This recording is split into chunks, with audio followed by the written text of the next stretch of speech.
Well, let's start off with maybe a little bit of background for you in terms of your involvement with Q Christian. Well, my name is Melinda Melone, and my pronouns are she and hers. In, let's see, what year it would have been? 2000 something, I don't know. About nine or 9 or 10 years ago.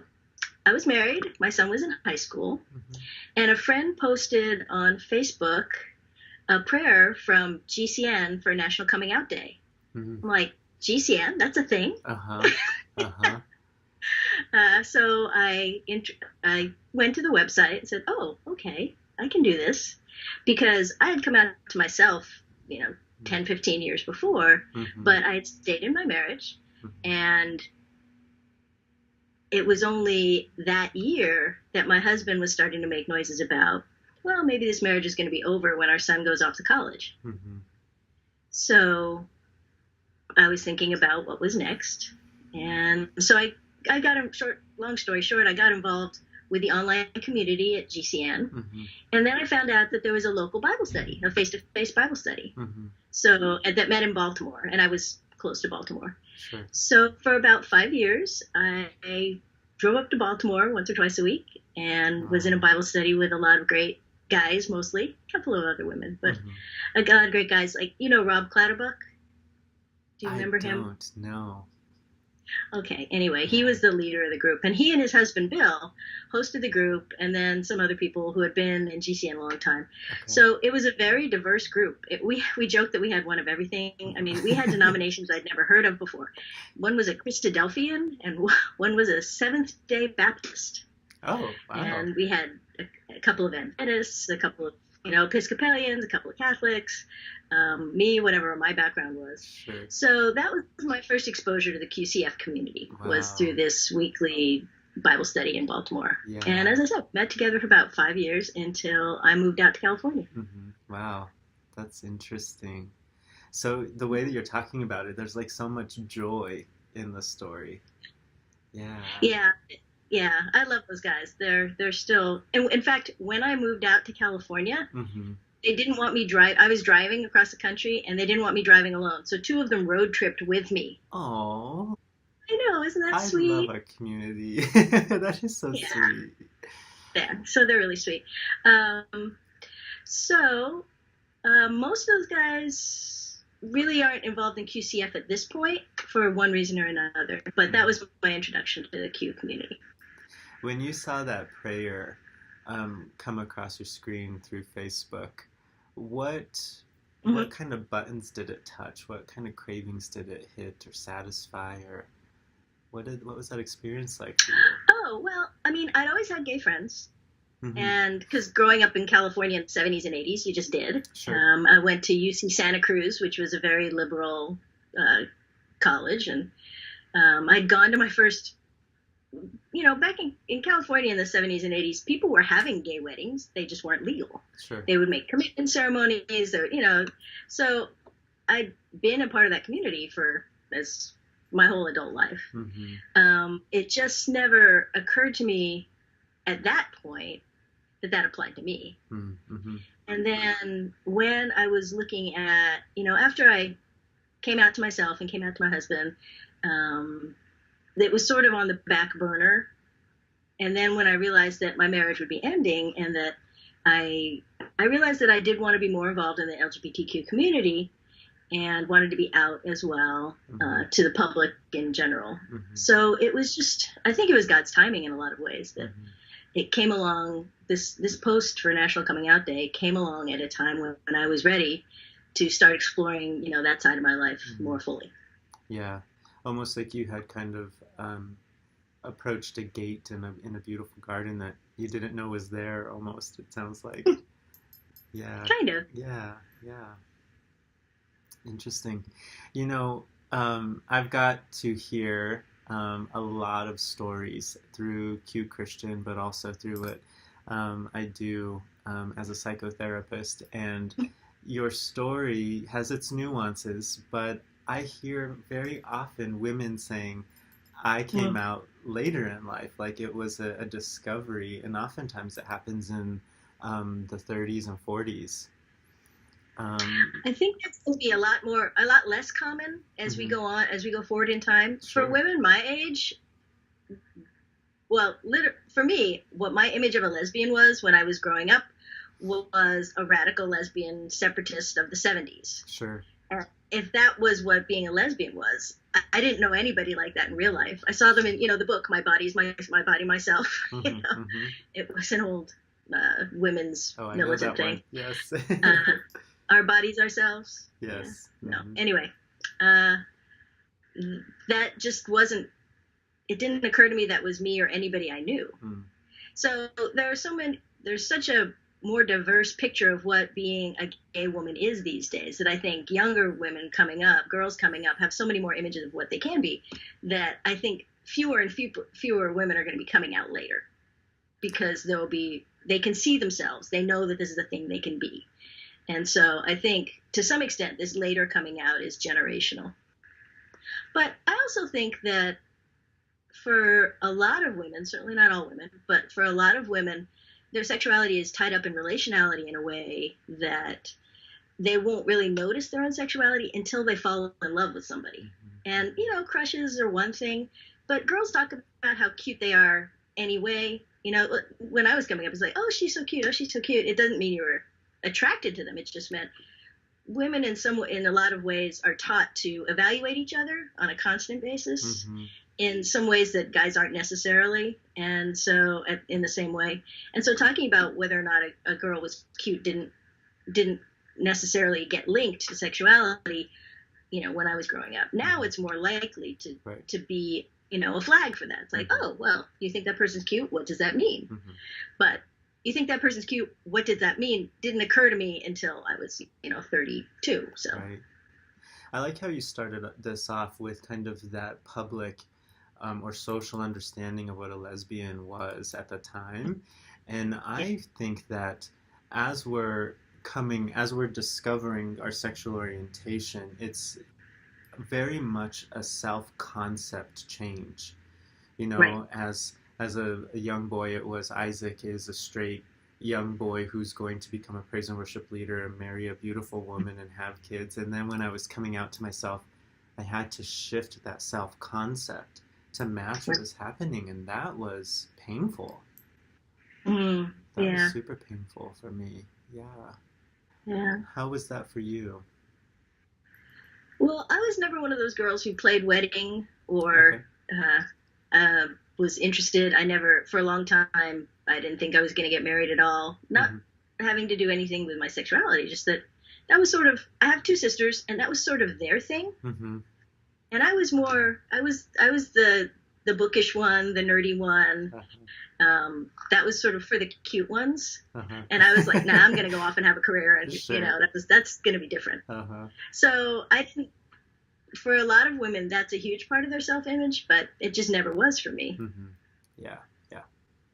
I also like that second piece you tied in here, and I'm a firm believer in it, and I think it can revolutionize relationships. But when we understand that sexuality is underscored by relational intimacy, we give ourselves some incredible power to invest in that relational intimacy piece and watch it, how it can affect sexuality. And I don't mean sex, I mean passion and desire and this kind of this burning fire that moves us forward to create the life we want.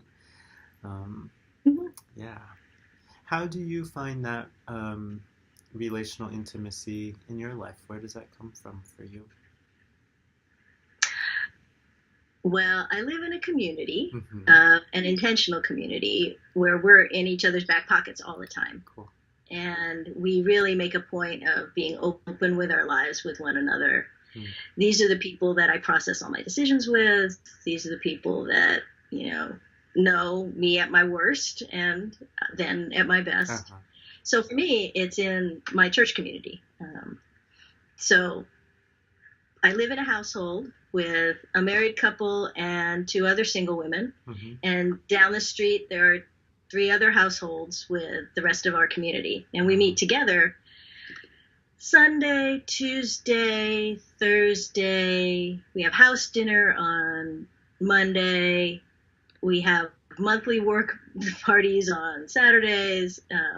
Friday night is Bible study. So you can't really escape intimacy in that Sure. situation. No kidding. Which is one of the reasons I moved into it. Yeah. When I first got divorced, I was living alone, and I totally hated it. I had really good friends. I had my Bible study in Baltimore. They were probably my closest friends at that point. But I also had I'd lived in the D.C. area for 25 years, so I had some really good friends as well, plus a fabulous therapist. And I think that therapy has also opened me up in a lot of ways to dimensions of relationality that I would never have found on my own. Yeah. It's beautiful to discover those layers. Absolutely. Yeah. I grew up, I don't know if many people know this about me, but I have 52 first cousins. It's a big Hispanic family. And we were with each other all the time. And so as you describe your story, it like makes me yearn to have like that kind of community again. It's so beautiful to be so tied to so many people. Yeah. You know? It's beautiful. It's also really hard. Like I said, they see me at my worst. I see them at their worst. When their kids are screaming, it's in my house. When my inner kid is screaming, it's in their house. So but that's part of intimacy as well, is going through the hard times with people. For sure. I mean, the community's gone through a divorce where, two of the members split up, and then that had to be negotiated with sort of the whole family, which is, imagine how complex that was. Right. So it's important to be able to be with people who are with you through good and through bad for the long haul. And that's one thing that not a lot of communities do, but our community is sort of a long-term commitment community. It takes a few years to step up to the full commitment. Like right now, I'm technically still a novice member. I'm not a full covenant member yet. So I'll take my final vows this summer. No. It's not quite like becoming a nun, but there are some similarities. But once people have worked through the relationships, shown the commitment, been in the community for a couple of years, then it is considered a sort of a permanent commitment until God calls us elsewhere. That is fascinating. I love this idea. I could ask questions about it all day. But that's not what we're really here for. So yeah. No, I totally get that. Yes.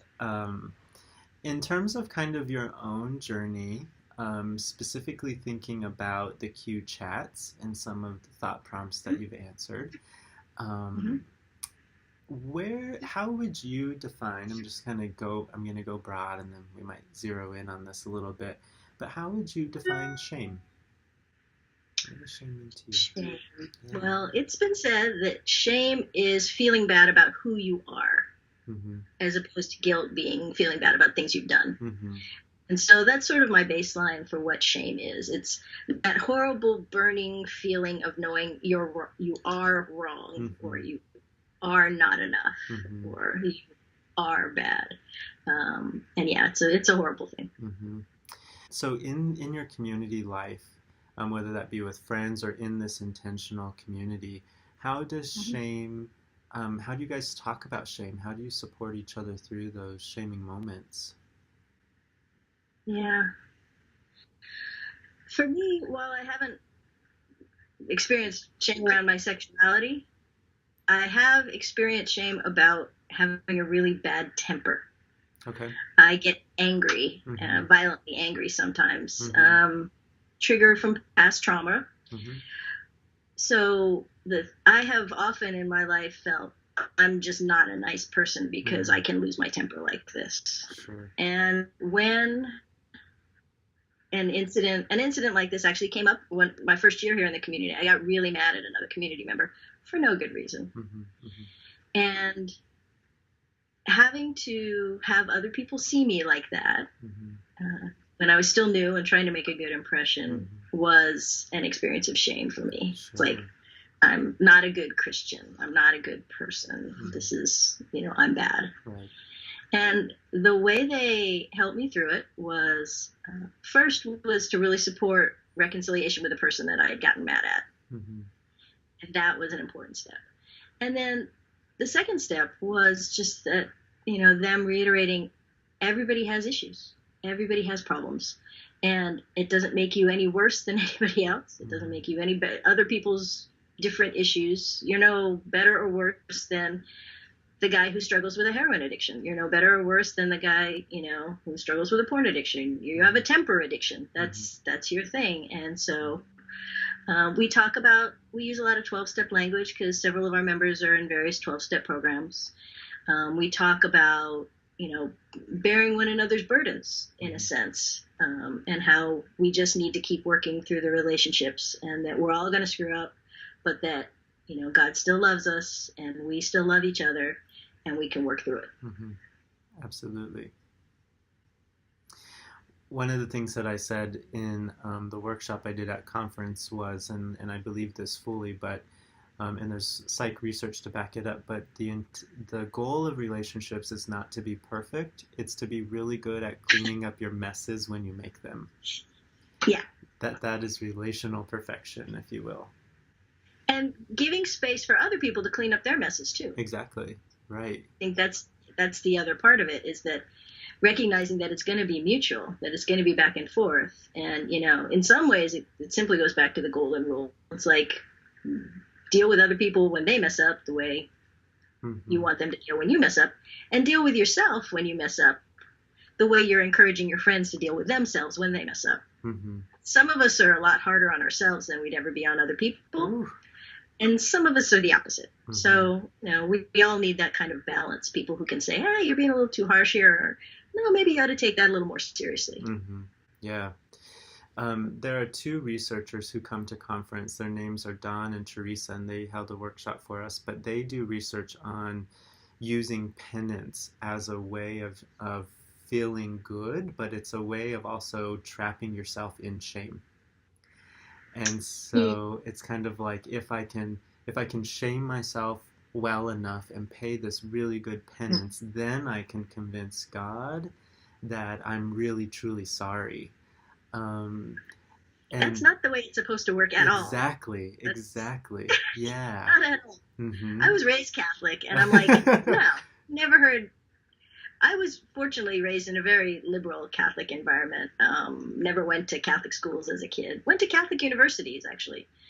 3 different ones. But the whole sort of, I know friends of mine grew up with what they call Catholic guilt, but I really kind of never got that. Mm-hmm. It was always a much more loving, God loves you, everybody messes up. If you mess up, go to confession and he'll wipe it clean. Mm-hmm. And penance is just to help you remember. Mm-hmm. It's to help you show that you're sincere and help you remember not to try not to do it again.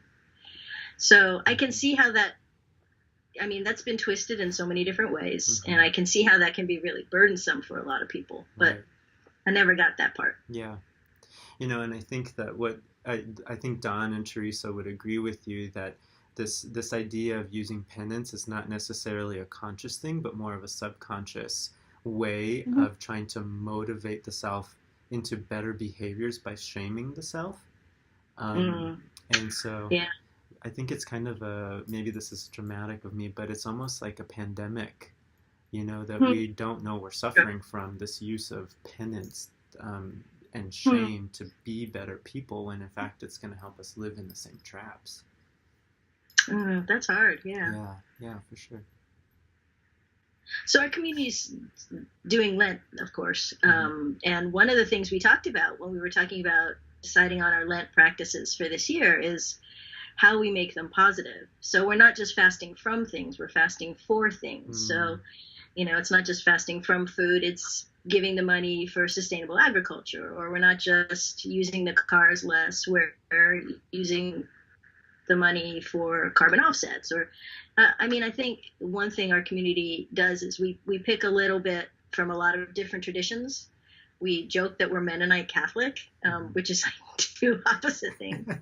But we take a little bit from here and a little bit from there. And I think that one sort of mark of Christian maturity is that you can look at the history of the church, you can look at the history of, God's people throughout time and say, this didn't work. Why? This is not working for people. Why? And what was the good and holy and joyful intent of it?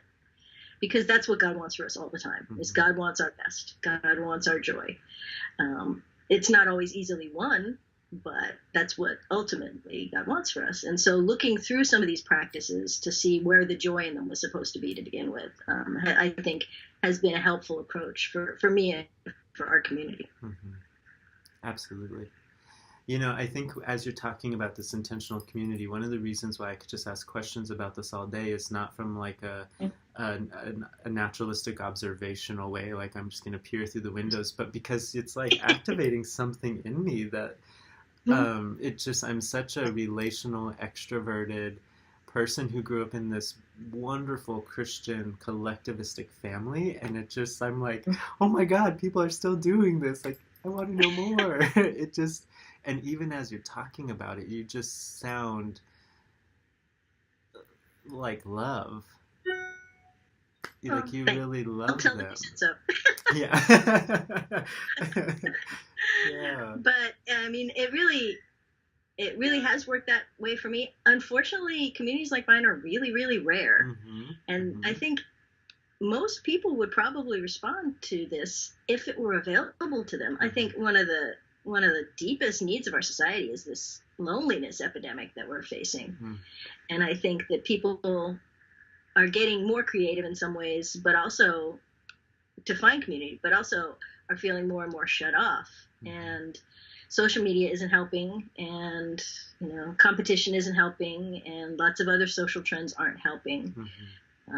But I also see in a lot of sort of corners of the church a real longing for and building up of alternate communities. I mean, the nuclear family is working for fewer and fewer people. So more and more people are looking for alternatives.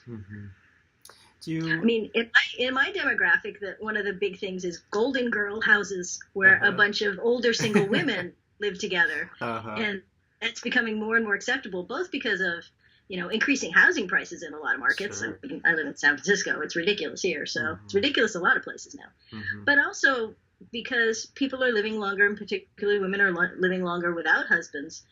They're sort of reconnecting with alternate forms of family.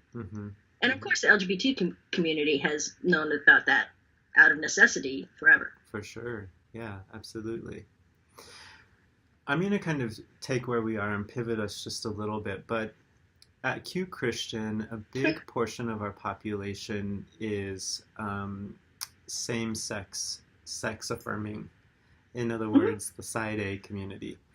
And I think it's, we've talked about this a little bit, but I think that there's a very strong perception, and it's a superimposing onto side B people, or a projection that side B is, it's a step to get to side A. And that can be very, I would imagine, demeaning for someone who identifies that maybe side B is only used as a stepping stone. Well, clearly, just by the numbers, we have to admit that, yes, many people move from what we'd call side X, or completely non-affirming, forcing X gay type stuff, from side X to side A through side B. I mean, that's definitely a progression that many, many people, particularly parents of LGBTQ folks, do go through. And I don't think there's anything wrong with that. Now, some members of the side B community would. They would think that moving from, say, side B to side A would be an error of theology. I see it as a journey. So personally, I'm not offended by noticing the fact that people make that progression, but I don't see it as something to mourn. Whereas people with more, say, more traditional views because they belong to a denomination that is side B, like Catholics, for example. Traditional Catholics. They see it as being a little bit embattled. The idea that, you're saying that our church, our denomination, our worldview has to change in order to be correct. And that it's not good enough where it is, someday we'll grow out of it. And there are people who take that as demeaning. Personally, I've been wrong about so many things in my life that if it turns out if I'm wrong about this too, it's not going to be an earth-shaking thing. But for some people, it would be. And so I think QCF has been trying to keep space for people wherever they are in their journeys, and I've been grateful that the QCF leadership and other folks have been saying, no, this isn't necessarily just a stop on the progression toward more affirming. But it isn't more of an issue for some members of the community than others. When I talk to you, I'm well, first of all, I just think you're brilliant, and but you have this really beautiful steadfastness about your, maybe call it, sexual ethic. Because I think, and I'm just going to maybe speak personally to set the stage here, but I used to think that when I was not affirming of who I was, I didn't ever use the side A, side B language, but when I would have been in the side B place, I told myself, let me see if I can articulate this. When I became side A, I told myself that I was side B only because I was ashamed of my sexuality. And that's not the case for other people who are celibacy affirming. Right. It is the case for a lot of people. And I think it is the case that as they're moving out of a place where their church or their family has shamed them a lot, or not even shamed them directly because they weren't out, but implicitly would have said, if you were like this, it would be awful. That I think stepping this far into, well, maybe it's not awful just to be who I am, but I don't really want to do anything about it. This is like when I came out to I was at a very conservative Church of Christ. When I came out to my elders, they were like, well, are you going to do anything about it? Like what? Take out a billboard? No. Yeah. No. They meant get in a relationship. And I think that next step is bigger or smaller depending on where the people are coming from. For some people, it's unavoidable because the way they come out is to fall in love. And so they have to sort of jump right there. But if you're coming out to yourself more gradually, sometimes it just takes some time to figure out what your ethic is. I mean, in some ways, if you've been brought up with a traditional understanding of the clobber passages, and you start to question those, you start to question everything. It's like, well, if Paul didn't quite mean that I've been told all my life about this issue, then maybe all this other stuff doesn't hold together as well as I've been taught either. You know, a minute or two ago, it wasn't the LGBTQ issue, it was the idea of women in leadership. That did the same thing for people. Wait a minute, I know this woman's a preacher. How is this not with God? And when you start picking, if you have a very tight traditional worldview and you start picking at one thread of it, then sometimes it feels like everything's going to unravel.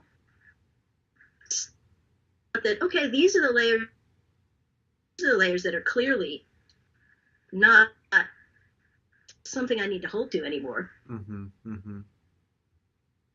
This is where I do stand. And so I've known people who have gone from side X to side B to side A back to side B.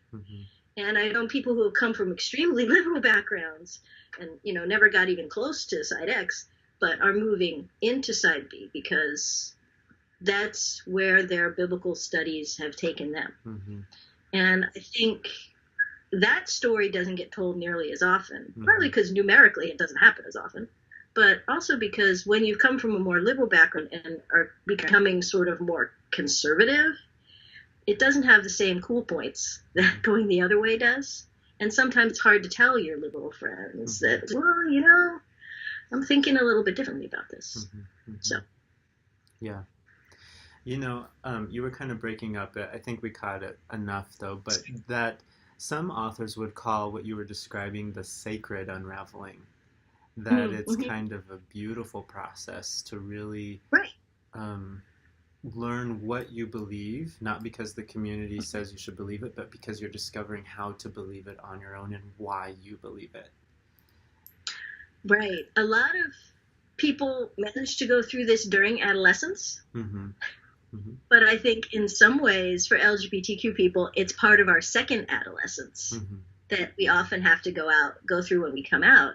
I think appropriating our own sense of who we are, what we believe, how we treat the scriptures, what is sacred to us, Mm-hmm.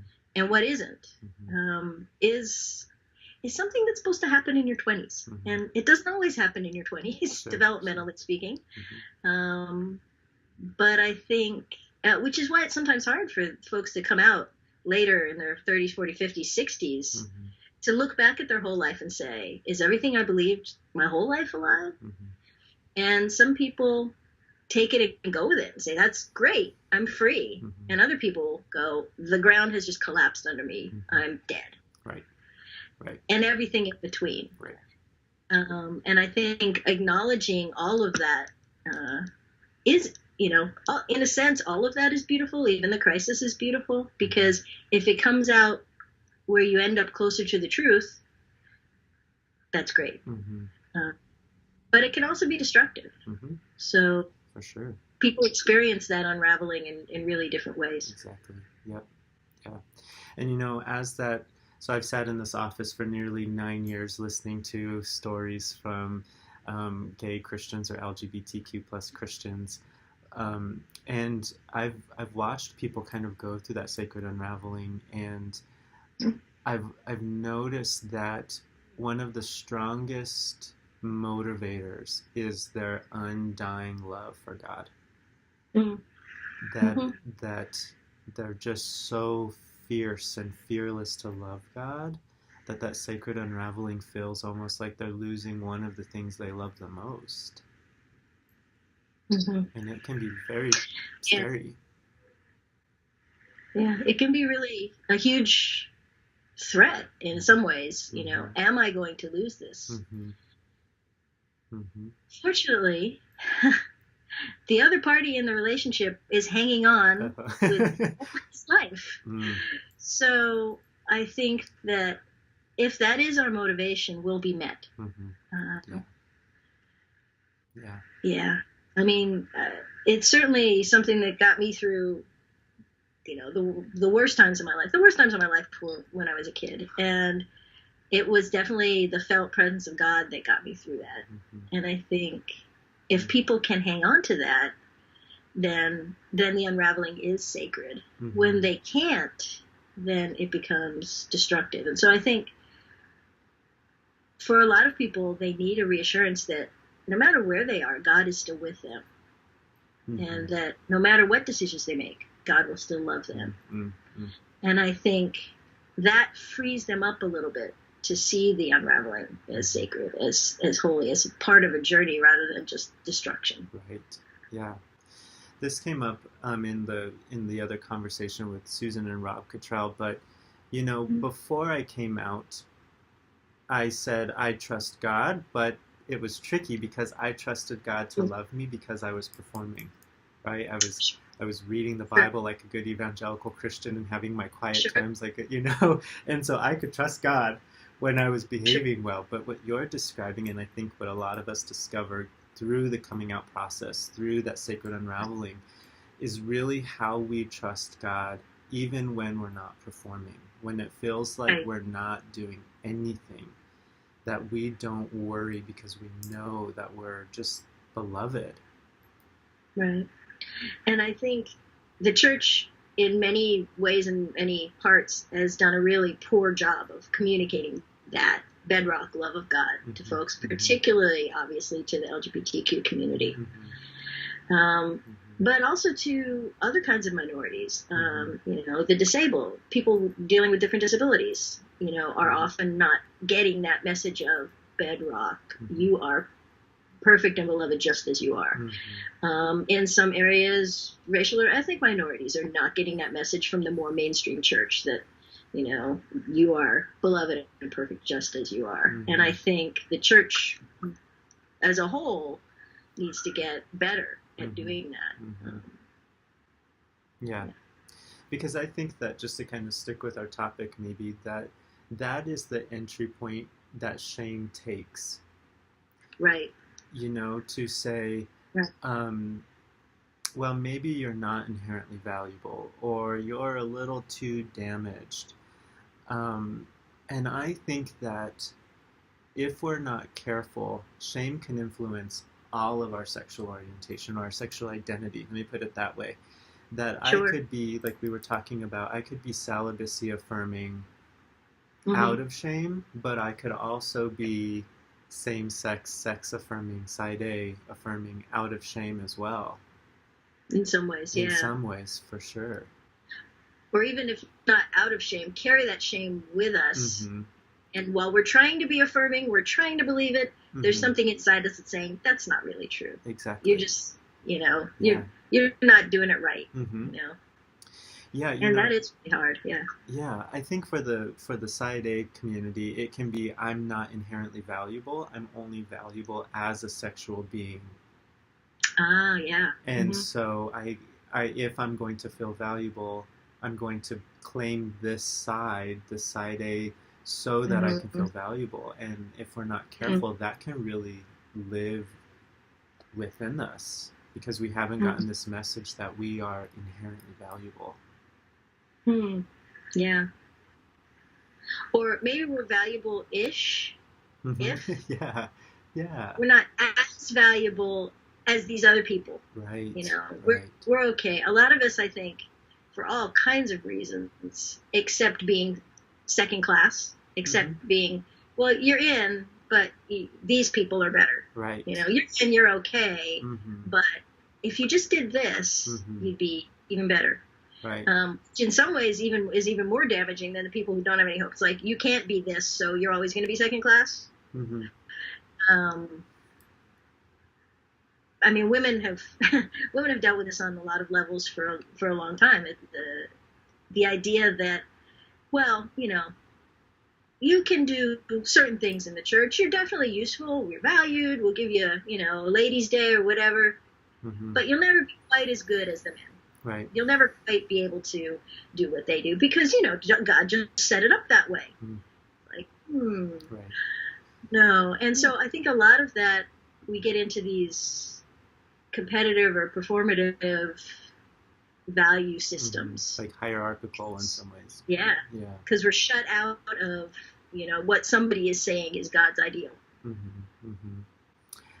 If you could maybe speak to someone who's in that place right now, or maybe the Melinda of however many years ago, sitting in her shame,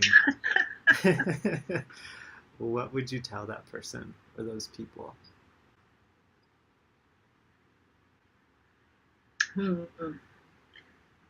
Well, of course, this is kind of a therapy exercise that I've done online. It's like telling the younger Melinda what she needs. She's been there, and it was mostly, it's not your fault. But the things I was doing, the way I was acting out with my temper, was not my fault. It was it was a result of things that had been done to me. Right. But that's a little bit different here. Then when we're talking about sexuality, it's a different kind of shame. It's a different kind of issue. And I think for people who are dealing with shame in their sexuality, dealing with shame in who they are, I would just say, God sees through that. God sees who God created you to be and loves you just like that. And that as you live into the love of God, God will be with you and show you the goodness in what God created. and how you were meant to be. Regardless of all the other crap that's happened to you and the other crap that people put on you, you are good. And God knows that and will help you get there. Mm-hmm. That's what I'd say. It really speaks to the way that you see life maybe as a spiritual journey rather than finding one destination. Yeah. It's, yeah. I love spending time with you. You're Thanks, just so articulate, and just the way that you think so critically. It's challenging personally, and I think what I love about my time with you is that you embrace paradox so well, Melinda. Like, there's just so much openness in the way that you see God's children. And I think if the world could see that the way that you do, this world would be, God, a totally different place. Yeah, I was talking to a friend of mine who has a much much more open and welcoming aspect, but I've learned from her and from other people quite a bit over the last few years about how God works in ways that I would never expect, and how God works in people that I would never expect. The changes I've seen in people, and the beauty that's come out of people that I never would have expected. And about 25 years ago, I was having a conflict with another friend in church. And a very wise friend told me, well, you're not seeing her accurately. Why don't you go to her best friend and and have her best friend tell you about her? And that was a lesson that stuck with me. Ooh, no kidding. Because it was, this person was brilliant. And it was really eye-opening to see how differently someone could see the same person I'm looking at. And I think, again, just to circle back to community, I think seeing my community members through each other's eyes and seeing how they are with each other broadens my picture of who they could be or are to me. And just think that God sees through everybody's eyes. And, God sees all the aspects of ourselves that even if nobody else sees them, God knows they're there. And God knows all the good that he's put in us. And, it's helpful. I love it. Yeah, it's to use some Richard Rohr language here. It's just so beautifully non-dualistic. This paradigm that you operate out of. It's just so cool to experience. Yeah. Well, it hasn't come easily to me. I'm not naturally an open person. Myers-Briggs, I'm an ENTJ. Okay. I am as into boxes and lines as anybody on the planet. But I've learned the hard way that other people don't fit into boxes. Ooh, and so mine had better be flexible. Yeah, I've learned the hard way too. Yeah. Nice. Well, thank you for your time and for being so vulnerable with us. Yeah.